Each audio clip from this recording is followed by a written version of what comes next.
দেশে যে পরিস্থিতি, দেশে কি করো, একলা একলা চলো আমার সাথে ঢাকা চল, গিয়ে কাজ কাম করবি, আমার সাথে ঘুরবি ফিরবি, আনন্দ মাস্তি করবি, ফিলি অন্যরকম থাকবো। না রে ভাই, তুই যা কইতেছ ঢাকা যাওয়া সম্ভব না, কারণ দেশেই ভালোই আছি। ওই আমার বন্ধু রাহান আছে, ওই আমি ভালোই আছি, দুজনে যাই টুকটাক কাজ কাম করি। ও আবার এখন গাড়ি কিনছে, দিন শেষে বিকালবেলা ওর সাথে গাড়ি দিয়ে এক এক জায়গায় ঘুরতে যায়, নিয়ে যায় আমারে নিজের আপন বাড়ির মতন বন্ধু ভাইবা নেয়, সব জায়গায় ঘুরতে ফিরতে যেতে যখন যায় কোনো জায়গায় ওই আমারে রাইখা যায় না, ওই আমার অন্য চোখে দেখে না। ওর সাথে ভালোই আছি। আমি আবার ঢাকা যদি তোর সাথে চলে যাই তাইলে ওই একা হয়ে যাবে, ওর তো আর আমি ছাড়া অন্য কোনো বন্ধু বান্ধব নাই। আরে আমার ওর ওর কথা সাথে ভাইবা কি, হয়তো তোর এখন ওর স্বার্থ আছে এই জন্য তেল ভরে ঘুরাইতেছে, যখন ওর স্বার্থ শেষ হয়ে যাবো, তোরও টাকা নাই ওরও টাকা নাই, তখন আর তোর দাম দিব না, অন্য কেউ বন্ধু রিলেই ঘুরবো তখন তো না, তুই। ও আমার ওরকম বন্ধু না, ও খুব ভালো বন্ধু। ওর সব সময় যখন যেই জায়গা যায় আমরা ডাকে।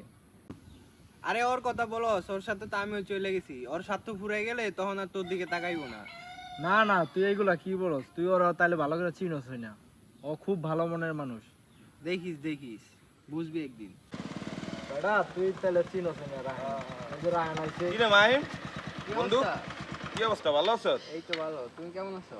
আছি আলহামদুলিল্লাহ ভালো। কবে আইছো ঢাকা তুমি? এই তো আজকে এলাম। ও তাই দি, আর আমার একটু বাজারে যেতে হবে, মার্কেট করছি, ওই ইয়াটা প্যান্টটা একটু পাল্টাই আনতে হবে। বাজারে যাই প্যান্টটা পাল্টাইয়া তারপরে বিকালে একটা দাওয়াত আছে, তোর লয়ে যাইতে হইব। আয়। আচ্ছা আচ্ছা বন্ধু, থাকছি।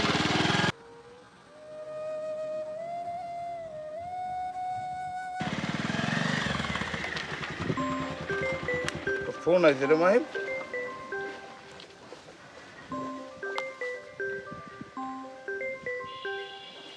বাসার তো ফোন।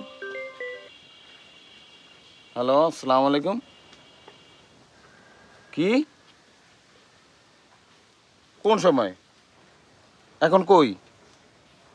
আচ্ছা আচ্ছা আচ্ছা, হসপিটালে এখনই আসতেছে। ঠিক আছে দোস্ত মাহিম, হুম। আমার আম্মু তো অ্যাক্সিডেন্ট করছে, এখন তো হসপিটাল যাইতে হবে, আমার কিছু টাকা লাগবে দোস্ত, আমি তো মার্কেট করিয়ে লেছি। ধর বেটা, গাড়িতে উড়াইছিস, মনে করছিস আমার লগে টাকা পয়সা আছে, ঢাকা থাকি দেখি কি আমার লগে টাকা পয়সা থাকবো? আমি তো আর টাকা পয়সা নিয়ে আসি নাই, দেশে আইছি তোকে লগে, তোরা একটু চালাবি চলাবি, আমি ঢাকা গেলে শান তোরা আমি তোকে চালামু বেটা, তোকে লগে চলাটাই ঠিক হয়নি বেটা।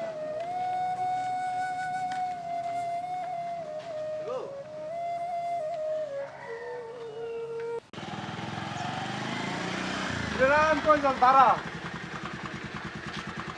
বললাম তোর আম্মু নাকি অসুস্থ হয়েছে, আমি তো তোর কাছে যাইতেছিলাম তোর খুঁজতে, ফোন দিয়ে ফোন ধরস না। আমার হসপিটালে যাইতে হইব, আর মার্কেট করে লেছি, লগে তো টাকা পয়সাও নাই, কি করুম বুঝতেছি না। মাইমের থেকে চাইলাম, মাইমে রাগ করে গেল গা। আমার কাছে তো তার এরকম টাকা নাই রে বন্ধু, বুঝছো? কিছু টাকা আছে, তা দিলে কি তোর হইব? তোরা আমি এখন কিছু টাকা দেই, তুই এটা নিয়ে চল, তারপর বাকিরা তোরা আমি ব্যবস্থা করে দিতাছি। তুই যা, আমি আসতাছি, তুই আগে যা, ওই জায়গায় তোর এখন থাকা দরকার। আসেন দোস্ত, হসপিটালে আমি যাইতেছি। আরে বন্ধুই তো, বিপদের কালাই তো বন্ধুর পরিচয়। বিপদ আসলেই তো বুঝবি যে প্রকৃত বন্ধুকে। বন্ধু বান্ধব সব সময় থাকবো পাশে। যা তুই যা, এখন তোর খুব যাওয়ার জরুরি দরকার। ঠিক আছে দোস্ত, আমি যাই। আচ্ছা যা, তুই যে ভালো মন্দ জানা। আরে চলার পথে কয়জন বন্ধু হয়, বিপদে পড়লে বন্ধু চিনা যায়। একটু আগে চিনা না চিনার ভাঙ ধরলি, এখন বিপদে পড়ছে দেখে বন্ধুর কথা মনে পড়ছে। এই ভিডিওটা দেখে কি বুঝলেন? বিপদে পড়লে আসল বন্ধুকে সবাই খোঁজে।